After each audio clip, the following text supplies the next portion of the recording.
ഒരിക്കലും കാണാൻ ആഗ്രഹിക്കാത്ത ദൃശ്യങ്ങളാണ് നമ്മൾ കണ്ടുകൊണ്ടിരിക്കുന്നത്. ഇതിൻ്റെ സംസ്കാര ചടങ്ങുകൾ അല്പസമയത്തിനകം ആരംഭിക്കും. തേവലക്കര ബോയ്സ് ഹയർ സെക്കൻഡറി സ്കൂളിൽ പൊതുദർശനത്തിന് ശേഷമാണ് അദ്ദേഹം വീട്ടിലേക്ക് എത്തിയത്. രാവിലെ നെടുമ്പാശ്ശേരിയിൽ അമ്മ കുവൈറ്റിൽ ജോലി ചെയ്യുന്ന അമ്മ രാവിലെ എത്തിയിരുന്നു. ആ സങ്കട കാഴ്ചകൾ നമ്മൾ രാവിലെ കണ്ടതാണ്. അതിനുശേഷം തേവലക്കരയിലെ കൊല്ലം തേവലക്കരയിലെ വീട്ടിലേക്ക് 4 മണിക്കൂർ യാത്ര ചെയ്തതിനു ശേഷം ഇവിടേക്ക് എത്തി. സ്കൂളിൽ നിന്ന് മൃതദേഹവും അതിന് തൊട്ടു മുൻപ് വീട്ടിലേക്ക് എത്തിച്ചു. അല്പസമയത്തിന് സംസ്കാര ചടങ്ങുകൾ നടക്കും. 2 ആൺകുട്ടികളാണ്. ഇളയവൻ 5ാം ക്ലാസ്സിലാണ്, മിഥുൻ 8ാം ക്ലാസ്സിലായിരുന്നു. സൈനികരാകാൻ ആഗ്രഹിച്ചാണ് ചേട്ടൻ NCCക്ക് പോയതെന്ന് നെഞ്ചുപൊട്ടി ആ കുട്ടി പറയുന്നുണ്ടായിരുന്നു. ആ കണ്ണീർ നമ്മൾ ഇന്നലെയുമൊക്കെ കണ്ടതാണ്. ഫുട്ബോൾ കളിക്കുമായിരുന്നു, വോളിബോൾ കളിക്കുമായിരുന്നു, നന്നായി പഠം വരയ്ക്കുമായിരുന്നു. പരിപൂർണമെന്ന് തോന്നിപ്പിക്കാത്ത തരത്തിലുള്ള ആ വീടിൻ്റെ ഭിത്തിയിലെല്ലാം അവരുടെ ചിത്രങ്ങൾ നമ്മൾ കണ്ടതാണ്. പകുതി വരച്ച ചിത്രമായി മിഥുനും മാഞ്ഞു പോകുന്നുവെന്ന സങ്കടമാണ് എല്ലാവർക്കും. ആ വീട്ടിലേക്കും ആളുകൾ ഒഴുകിയെത്തുകയാണ്. ഇപ്പോഴും മിഥുനെ അവസാനമായി ഒരു നോക്ക് കാണാൻ വേണ്ടി എത്തുന്ന ആളുകളുടെ ഒരു പ്രവാഹം തന്നെ നമുക്ക് കാണാം. നാടിൻ്റെ മകനെന്ന് ആണ് മന്ത്രി മിഥുനെ പറ്റി പറയുമ്പോൾ പറഞ്ഞത്, കേരളത്തിൻ്റെ മകനെന്ന്. അങ്ങനെ കേരളത്തിൻ്റെ ആകെ നോവായി മാറുകയാണ്. നേരത്തെ സൂചിപ്പിച്ചതുപോലെ ഷഹലയുടെ മരണം സംഭവിച്ചപ്പോൾ അങ്ങനൊന്നും ഇനി ഒരിക്കലും ആവർത്തിക്കരുതെന്ന് നമ്മൾ പ്രതീക്ഷിച്ചിരുന്നെങ്കിൽ പോലും വീണ്ടും ഇതാ സമാനമായി, അല്ലെങ്കിൽ അതിലും വേദനിപ്പിക്കുന്ന, അതുപോലെ വേദനിപ്പിക്കുന്ന ഒരു സംഭവം ഉണ്ടാവുകയാണ്.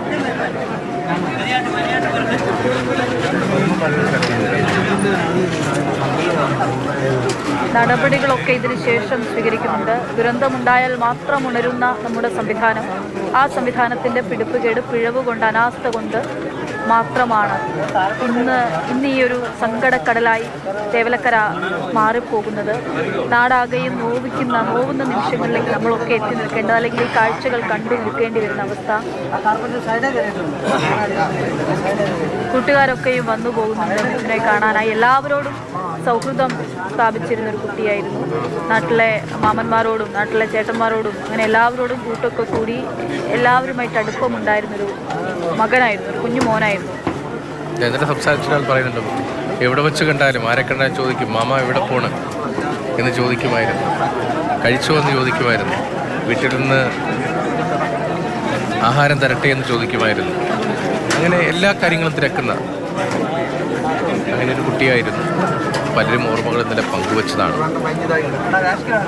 ഇന്നത്തെ കാലത്ത് പക്ഷേ കുട്ടികളൊക്കെ സംസാരമൊക്കെ കുറഞ്ഞു പോകുന്നു എന്നൊക്കെ നമ്മൾ പരാതി പറയുന്നിടത്താണ് എല്ലാവരോടും സംസാരിക്കുകയും വളരെ സാമൂഹികപരമായിട്ട് ഇടപെടുകയൊക്കെ ചെയ്യുന്നൊരു കുഞ്ഞ്.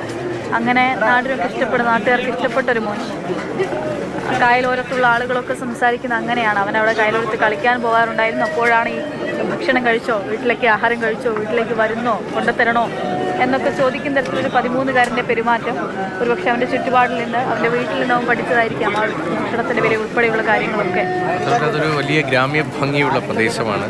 കിഴക്കേ കല്ലട പഞ്ചായത്ത്, പടിഞ്ഞാറേ കല്ലട പഞ്ചായത്ത്, അതിനിടയിൽ വലിയ കായൽ മേഖല. അതൊരു കേരളത്തിലെ തന്നെ വളരെ സവിശേഷമായ ഭൂപ്രകൃതിയുള്ള പ്രദേശമാണ് കൊല്ലത്തിൻ്റെ ആ ഭാഗം എന്ന് പറയുന്നത്. വളരെ സവിശേഷമായ ദൈവവൈവിധ്യങ്ങളുടെ മേഖലയാണ് കിഴക്കേക്കല്ലട പഞ്ചായത്തും പടിഞ്ഞാറക്കല്ലട പഞ്ചായത്തും അതിനിടയിലെ കായലോരവുമൊക്കെ. ഇന്നലെ ഒരാൾ കായലോരത്ത് സംസാരിക്കുന്നുണ്ട്. അവധി ദിനങ്ങളിൽ കുട്ടികൾ 10-15 പേർക്കാണ് ഒരുമിച്ച് ഇവിടെ കുളിക്കാനായി വരുന്നത്. ഒറ്റയ്ക്ക് വന്നാൽ അപകടം പറ്റുന്നതുകൊണ്ട് ഒന്നിൽ അടുത്തുള്ള ആരെങ്കിലും വിളിച്ചു വരും, അല്ലെങ്കിൽ കുട്ടികളെല്ലാം ഒരുമിച്ച് വരും.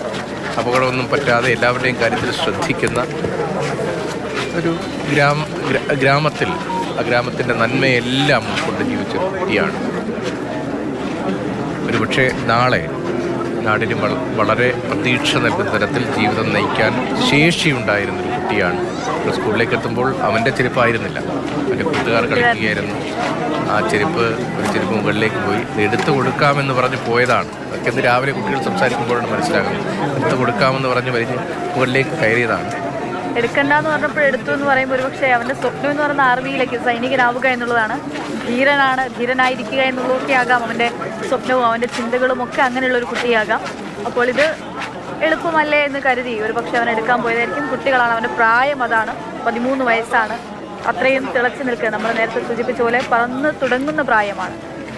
ആ പ്രായത്തിൽ നമ്മോട് പക്ഷേ അവിടെ നമ്മുടെ സംവിധാനം അവിടെ ആ ഒരു അനാസ്ഥ കാണിച്ചില്ലായിരുന്നെങ്കിൽ ഒന്നും സംഭവിക്കില്ലായിരുന്നു. ആ ചെരുപ്പെടുത്ത് അവന് താഴേക്ക് ഇറങ്ങി വരാമായിരുന്നു.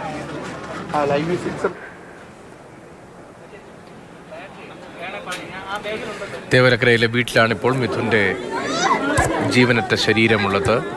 അമ്മ സുജ അല്പം മുമ്പാണ് വീട്ടിലേക്ക് എത്തിയത്.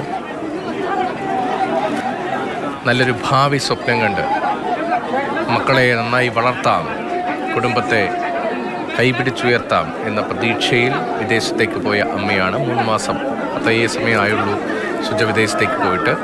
ഹോം നഴ്സ് അല്ലെങ്കിൽ ഒരു വീട്ടിലെ സഹായം എന്ന നിലയിലായിരിക്കാം പോയിട്ടുണ്ടാവുക. നമുക്കറിയാമല്ലോ, നമ്മുടെ നാട്ടിൽ നിരവധി പേർ അങ്ങനെ പോകാറുണ്ട്. ആ കുടുംബത്തിനൊപ്പം ഇപ്പോഴവിടെ അവധിക്കാലമായതുകൊണ്ട് തുർക്കിയിലേക്ക് അവർ യാത്ര പോയി. ഒപ്പം സാധാരണ പതിവുള്ളതാണ് അവിടെയുള്ള കുടുംബങ്ങൾ പുറത്തേക്ക് ഒപ്പമുള്ള ഹോം നഴ്സുമാരെയും മറ്റുമൊക്കെ കൊണ്ടുപോവുക, കുട്ടികളുടെ കാര്യങ്ങൾ നോക്കാനും ഉൾപ്പെടെ കൊണ്ടുപോകുന്നത് പതിവുള്ളതാണ്. അങ്ങനെ പോയതാണ്.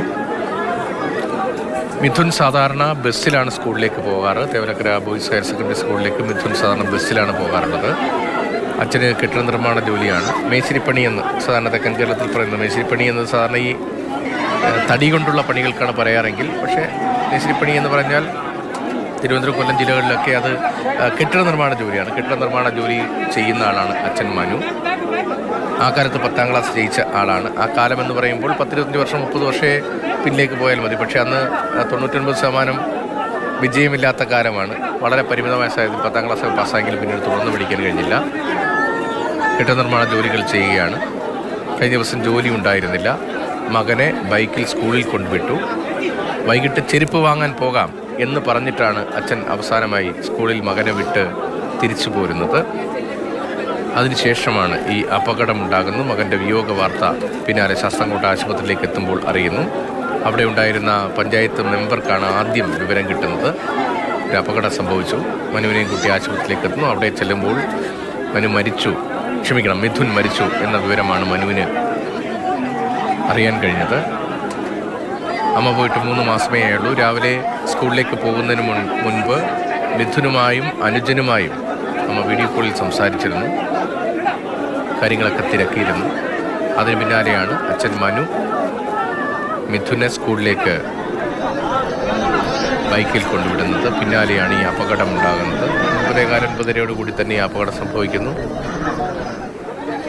തൊട്ടു പിന്നാലെ പഞ്ചായത്ത് മെമ്പർക്ക് വിവരം ലഭിക്കുന്നു. മനുവുമായി ശാസ്താംകോട്ട ജില്ലാ ആശുപത്രിയിലേക്ക് പോകുന്നു. അവിടെ ചെല്ലുമ്പോൾ മകൻ മരിച്ചു എന്ന് വിറങ്ങലിക്കുന്ന വാർത്തയാണ് മനു അറിഞ്ഞത്. അതിന് പിന്നാലെ അമ്മയെ തിരഞ്ഞുള്ള പലവിധ ഫോൺ കോളുകൾ. പക്ഷേ കുവൈറ്റിൽ സാധാരണ വിളിക്കുന്ന നമ്പറുകളിലൊന്നും കിട്ടാത്തതുകൊണ്ട്, അവർ യാത്ര പോയതുകൊണ്ട് അവരെ ബന്ധപ്പെടാൻ കഴിഞ്ഞില്ല. പിന്നീട് പൊതുപ്രവർത്തകരുടെ ഉൾപ്പെടെ ജനപ്രതിനിധികളുടെ ഉൾപ്പെടെ ഇടപെടലിൻ്റെ തുടർച്ചയായിട്ടാണ് അമ്മയുമായി സംസാരിക്കാൻ കഴിഞ്ഞതും വിവരമറിയിക്കാൻ കഴിഞ്ഞതും. അല്പം മുമ്പാണ് അമ്മ വീട്ടിലേക്ക് എത്തിയത്. പൊന്നോമനയെ അവസാനമായി കാണാൻ അമ്മ വീട്ടിലേക്ക് എത്തിയിട്ടുണ്ട്. വിവരമറിഞ്ഞിട്ട് അമ്മ ഈ കനമാകെ നെഞ്ചിൽ കയറി നിൽക്കുകയായിരുന്നു. ഓരോ നിമിഷവും തള്ളി നിൽക്കുകയായിരുന്നു. കാരണം അവിടെ നിന്ന് ഇങ്ങോട്ടേക്ക് എത്തേണ്ടതുണ്ട്.